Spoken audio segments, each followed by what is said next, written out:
அந்த விடியற்காலையில் கிராமம் முழுவதும் பனித்துளிகள் மிதந்தன. ரவி என்ற பால் வியாபாரி தனது பயணத்தை தொடங்கினான். பச்சை வயல்கள், மண் வாசனை, சைக்கிளின் இருபுறமும் பால் குடங்களை கட்டிக்கொண்டு ரவி கிராம வீதியில் செல்கிறான். வீடு வீடாக பால் கொடுக்கும் போது ஒரு சிறுமி தினமும் சிரித்தபடி ஓடி வருகிறாள். அந்த சிரிப்பு ரவியின் சோர்வை மறக்கச் செய்கிறது. ஒரு நாள் கருமேகங்கள் சூழ்ந்தன. கனமழையுடன் புயல் காற்று வீசி ரவியின் சைக்கிள் சாலையில் வழுக்கி விழுகிறது.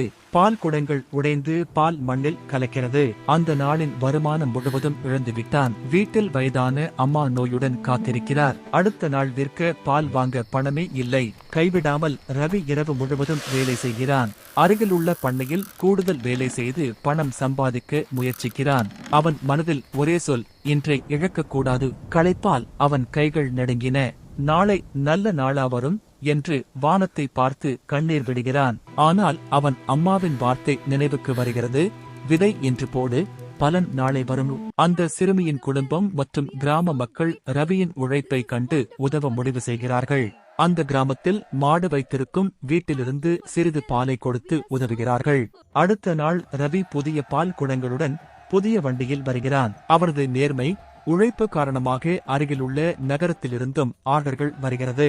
ஆண்டுகள் கழித்து அதே கிராமத்தில் பெரிய பால் குளிர்சாதன மையம் திறக்கப்படுகிறது. அதன் மேல் ஒரு பலகை, இன்றை விதைத்தால் நாளை முளைக்கும். ரவியின் வாழ்க்கை அனைவருக்கும் ஒரு பாடமாக மாறியது.